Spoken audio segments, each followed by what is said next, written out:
আসসালামু আলাইকুম। ওয়ালাইকুম সালাম ভাইয়া। কেমন আছেন আপনি? জি আলহামদুলিল্লাহ ভালো। আপনি কেন এসেছেন? এই আমার ফ্রেন্ডের আব্বু ফোন পাঠাচ্ছে তো এটা রিসিভ করতে আসছি। ফোন রিসিভ করার জি। জন্য আসছেন। আর কখন আসছিলেন? এই তো আধা ঘন্টা হবে। বাংলাদেশে কোথায় থাকেন? আশকোনায়। আশকোনাতে জি। থাকেন। আপনি কি পড়াশোনা করেন? জি। কোন ক্লাসে পড়েন? Northern university. নর্দার্ন ইউনিভার্সিটিতে।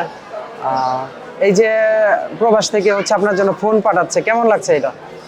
জি আমার জন্য পাঠাচ্ছে না, আমার ফ্রেন্ডের আব্বু ওর জন্য পাঠাচ্ছে, তো আপনার ওর সাথে আসছি রিসিভ করতে। ফ্রেন্ডের জন্য। জি। এই যে ফ্রেন্ডের আব্বু প্রবাসে থাকে, প্রতিটা বাবা যারা হচ্ছে প্রবাসে থাকে তাদের উদ্দেশ্যে কিছু বলতে চান? আসলে ও বলতে পারবে, আমার আব্বু তো থাকে না দেশের বাইরে। আচ্ছা, আপনার আব্বু থাকে না। আর আপনার ফ্রেন্ডের সাথে যে আসছেন কেমন লাগছে এখন? ভালো লাগছে। ভালো লাগছে। সেক্ষেত্রে আপনি হচ্ছে নর্দার্ন ইউনিভার্সিটিতে পড়াশোনা করছেন। জি। আপনার কি ইচ্ছে?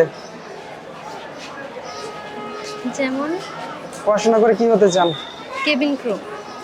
কেবিন ক্রু, জি। অর্থাৎ বিমান বিমান রিলেটেড, তাই তো? যেহেতু আপনার এই ইচ্ছাটা আছে এবং এয়ারপোর্টে এসেছেন, সেক্ষেত্রে এই অনুভূতির আলোকে কিছু যদি জানাতেন। এটা আসলে এখন কি বলবো। আচ্ছা ঠিক আছে, ভালো থাকবেন। আসসালামু আলাইকুম। আচ্ছা বলেন।